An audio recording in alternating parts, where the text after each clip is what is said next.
오늘도 또 중요한 말씀을 함께 좀 보겠습니다. 350페이지 시대의 소망.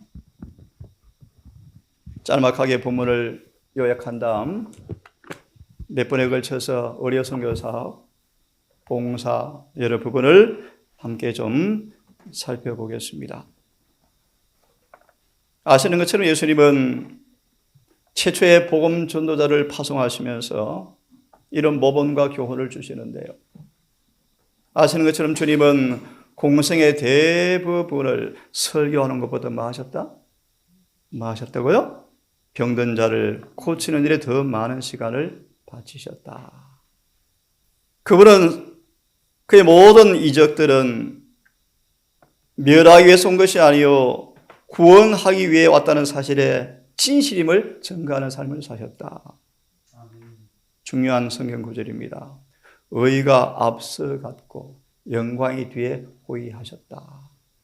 예를 들면 예수님의 30년간의 공생애를 한마디로 말하면 의를 실천한 사람이셨죠. 자비가 먼저 선행된 모습이었죠. 그의 공생애 때 사람들은 앞선 주님의 자비를 기억하는 사람들이 마음이 열려서 예수의 말씀을 들을 준비가 되었다. 그렇게 말합니다. 그분이 지나가시는 곳에는 동정을 받은 사람들이 건강으로 기뻐하고 그분의 이름은 최초로 들은 가장 아름다운 음성이었고 주님의 얼굴은 최초로 본 가장 아름다운 얼굴이었고 음성, 표정, 말 모든 것 이렇게 마무리합니다. 어찌 그들은 주님을 사랑하지 않고 어찌 그분을 찬양하지 않을 수 있었겠는가.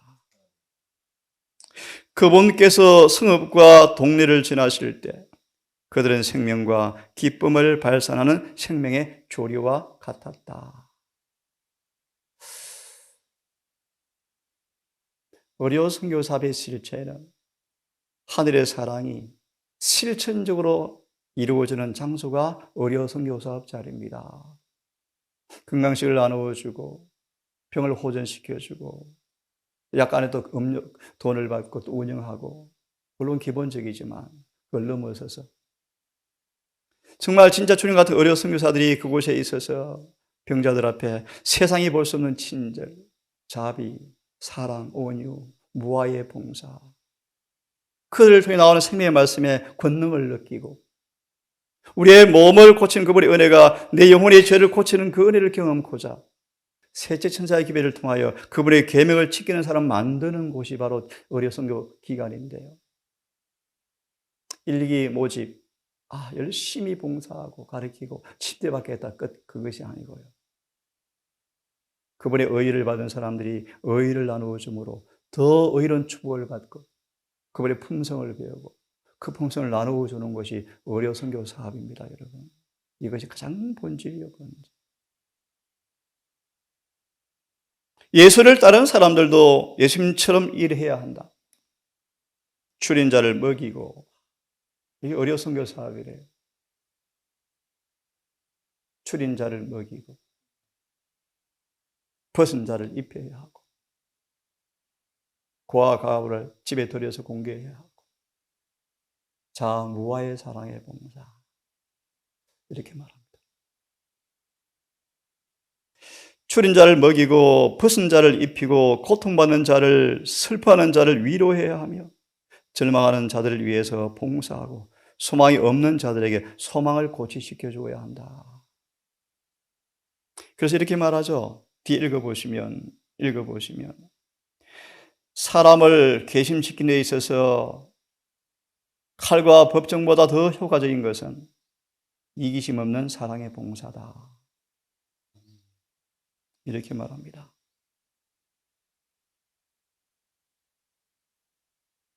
흔히 마음을 책망받으면 기분이 별로 안 좋지만 사람들은 하지만 그리스도의 사랑 안에서는 녹는다.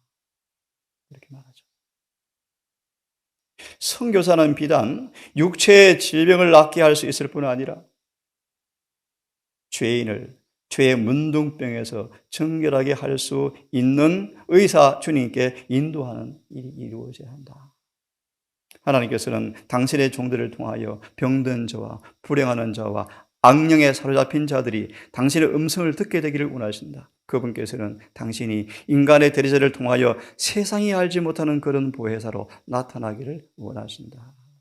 이 말씀을 중심으로 여러 시간 걸쳐서 우리 성교봉사 봉사사업의 축복 여러 부분을 함께 좀 생각해 볼 시간을 갖기를 원합니다.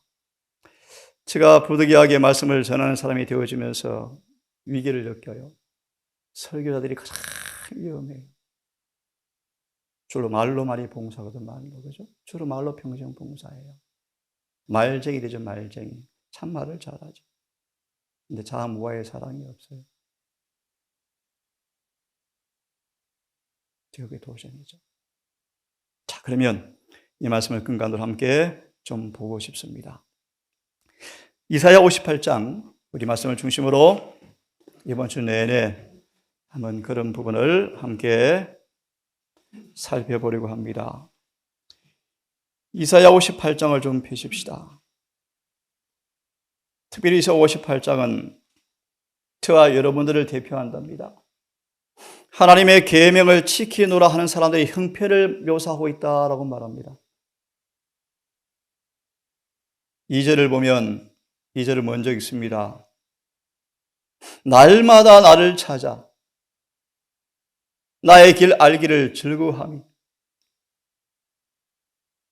날마다 나를 찾아서 나의 길 알기를 즐거워하며 마치 의를 행하여 들어보실래요? 마치 가장된 경건이죠. 마치 실제는 안 그래도 그런 것처럼 보이는 것이죠. 마치 의를 행하여 실제는 의가 아닙니다. 그죠?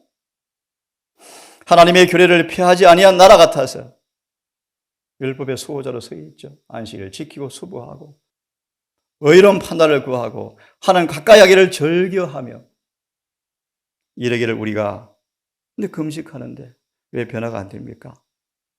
왜 성령이 없습니까? 왜 승리가 수반되지 않습니까? 왜 주님 우리의 기도를 응답하지 않습니까? 라고 탄식하죠. 3절 후반부를 보시면 주께서 알아주지 아니하심이 어찌미십니까? 참 저도 이 말씀에 두렵습니다. 자, 들으십시오. 너희가 금식하는 날에 오락을 찾아 얻으며 온갖 일을 시키는도다. 예수님은 한 번도 자신의 기쁨을 위해 산 적이 한 번도 없대요. 그죠? 아시죠? 한 번도 없어요. 예수님은 자신을 위해서 오락을 행한 적이 한 번도 없습니다. 한 번도 없습니다. 금식하면서 4절 서로 마음으로 시기 다툼 분쟁하고 있네. 내 형제를 내 옷처럼 사랑하지 못하고 있네. 4절이 그런 뜻입니다. 그러면서 목소리 높여 기도한다고요? 응답이 없다. 이것은 내가 원하는 금식이 아니다. 5절의 말씀. 6절, 7절 참된 금식을 잘 말씀하죠. 흉악의 결박을 풀어주고 얼마나 행복할까요? 기쁠까요? 그렇죠? 주께서 기뻐하는 금식은 흉악의 결박을 풀어주고 어떻게 해요? 멍에의 줄을 끌어주고 멍에의 줄 38년간 중풍병자 그 멍에를 그 복음 아닙니까 여러분? 아멘. 모든 멍에를 끊는 것이 아니냐? 줄인 자에게 식물을 나누어주고 내일 보겠습니다. 고고 8장 9절 나눠줄 것이 없는데요. 있습니다. 사도행전에 교회가 있죠. 마게도니아 교회. 너무 극도로 가난한데 힘에 부치도록 나누어 주잖아요. 힘에 부치도록 나누어 주잖아요.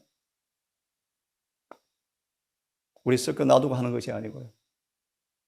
그걸 성경 기록해 두고 있죠. 예수는 그것이 바로 신앙이다. 자선의 시험은 고갈된 적이 없다. 줄인 자에게 식물을 나눠주며 고 8장 9절을 나중에 읽어봅시다. 먹을 것이 있느냐? 아예 도시락 한 개로 먹이고 남았답니다. 이해하시죠? 이 일을 경험해 봐야 돼요, 우리가. 이 일을 경험해 봐야 돼요. 큰 가난한 자로 주님께서 오셨지만 그런 보유하셨더라. 그죠? 남 도와주고 사셨잖아요. 이걸 배울 기회가 되었으면 좋겠어요. 좀 더 읽고 내일부터 자세하게 말씀을 보려고 합니다. 이 말씀은 참 저는 부담이요. 요리하는 빈민을 내 집에 들이며 벗은 자를 보면 입히며 또 내 고립을 피하여 스스로 숨지 아니한 것이 아니겠느냐? 이것이 참된 뭐요? 효양과 오락이에요, 여러분. 이게 참된 효양과 오락이에요. 남을 위해서 사시는 봉사해보세요. 기뻐요. 즐거워요. 영혼이 심이 와요, 심이. 아이들에게 그런 운동을 시키셔야 돼요. 그런 봉사를 시키셔야 돼요. 그런 봉사. 내 자의 순간의 기분 전환이 아니고요. 영구적인 기쁨, 행복이 오는 휴양을 시키셔야 돼요. 여행, 예은이 씨는 말합니다. 가래요. 아주 좋은 일이죠. 하지만 진짜 유익한 여행하지 아니하면 동남비 시간 낭비예요. 잘 하셔야 돼요. 8절을 읽고 한 구절 보고 마쳐야 되겠습니다. 내일부터 좀 자세하게 예은이 씨는 말씀을 통하여 참된 의료 선교 봉사, 마태 25장 안과 염소의 비유, 선한 사마리아인의 비유 쭉 말씀을 좀 보겠습니다. 8절까지만 읽고 주석 하나 보고 오늘은 마치겠습니다. 그리하면, 조건이죠. 그리하면 내 빛이 아침같이 비칠 것입니다. 내 치료가 급속할 것이. 내 의가 내 앞에 행하고. 그리하면 내 빛이 아침같이 비칠 것이며 내 의가 앞서 행하고. 이게 무슨 뜻입니까, 여러분? 이와 영광이 내 뒤에 호위하리라. 조금 보겠습니까? 시간이 많이 없지만 58장 여기 주석 하나 보고 마칩시다. 58장 9절과 10절을 펴십시오. 58장 9절과 10절. 12제자를 최초로 파송하는데 주님께서 모본으로 모이셨고 당부로 하신 말씀을 보셨죠? 좀 읽어보겠습니다. 우리 주변에는 고민하는 영혼들이 많다. 주변에 고민하는 영혼들이 많다. 이런 영혼을 찾아내어서 마음을 위로하기 위하여 때에 합당한 말을 해주자. 여기서 그리고 사방에서 여기저기에서 우리는 그런 사람들을 발견할 수가 있다. 그렇죠? 언제나 신선한 온정의 물결이 흘러가게 할 수 있는 통로가 되자. 줄이는 사람들과 고민하는 사람들의 필요를 공급해 주려고 봉사하는 사람들에게 어두워 갈 때에 빛이 있으리라 라는 약속이 말씀이 있다. 의미가 깊은 말씀이에요. 어둠 속에 사람들이 많다. 방향을 잃고 감각을 잃어버리고 어디로 가야 할지 모른다. 어찌할 바 모르는 당혹감 속에 고민하는 사람들,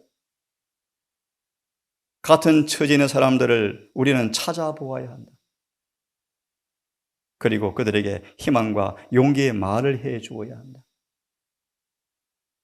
이 일을 시작할 때 하늘의 빛이 그대가 따라가야 할 길을 보여줄 것이다. 연민 중에 있는 사람들에게 던져준 그대의 위로의 말로 우리 자신이 위로를 받을 것이다. 이것이 휴양이죠. 이것이 기쁨이죠. 돌아오잖아요. 영광이 응답된다는 말이에요. 다른 사람을 도와줌으로써 우리 자신이 도움을 받을 것이다. 다른 사람 도와 의의가 앞서죠. 영광이란 말은 내가 도움받는다 그런 뜻입니다. 그 다음요. 음울하고 슬픈 마음을 가지고 기쁘게 찾아올 것이다. 다음 시간 공부하겠습니다. 초기 환난 때 피난처가 있대요.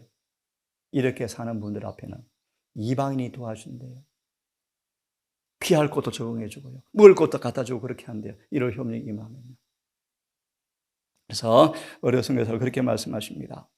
하나님의 성령으로 충만한 마음은 모든 사람에게 따뜻한 정으로 달아오를 것이다. 그러한 모든 사람은 더 이상 어둠 가운데 있지 않을 것이다. 왜냐하면 그의 어둠이 낮과 같게 될 것이기 때문이다. 바울처럼 빌립보 감옥이 뭐가 되었습니까? 빛이 환했죠. 누가 찾아오셨습니까? 예수님이 찾아오셨죠. 기도합시다. 하늘에 계신 아버지, 이 동산에 또 하늘의 학교 입학할 새로운 신입생들이 8명이나 태어났고 자라고 있습니다. 가장 예리한 현대의 진리 앞에 우리 모든 행사들이 규제되어지고 망가져의 법으로 우리를 둘러 있지만 이 법들이 얼마나 우리에게 자유와 행복과 건강을 준다는 사실을 아이들이 이해하고 기뻐하게 되기를 원합니다. 아멘. 대속죄의 삶이란 장송곡 같은 음울한 기분이 아니고 비록 믿음의 선한 싸움이 좁은 길을 걸어가야 하지만 장미꽃이 피어 있고 은극기 꽃이 얼마나 이쁜지 그런 경험의 효양이 참된 쉼이 무엇인가 누리고 형통케 하는 그런 아이들로 자라게 되기를 원합니다. 아멘. 우리 어른들에게, 우리 엄마 아빠들에게 하늘의 성결한 지혜를 주어서 이 마지막 기별에 따라 사는 삶이 최고의 행복이요, 최고의 건강이요, 최고의 기분이 행복한 일이라는 사실을 이 아이들이 경험하고 따라갈 수 있기를 원합니다. 아멘. 우리 어른들 또한 이 일에 협력하여 가장 요영한 효양을 이곳에서 모델로 펼쳐지게 하셔서 정말 예리한 기별이 외쳐지는 곳이지만, 높은 표준이 외쳐지는 곳이지만 쉼이 있고 기쁨이 있고 행복이 있는 동산되게 해 주시옵소서. 아멘. 이제 이 말씀을 중심으로 내일부터 월요선교 봉사와 양과 염소의 비유, 선한 사마리아인의 비유, 내 이웃이 누구입니까? 라는 말씀을 통하여 우리를 보게 되기를 원하고 우리의 삶이 개혁되기를 원합니다. 이 일의 말씀 주셔서 우리 삶이 진정으로 조화 부합되어지고 주께서 흠양되어지는 삶 될 수 있도록 인도해 주시기를 사랑 많으신 예수님 이름으로 기도합니다.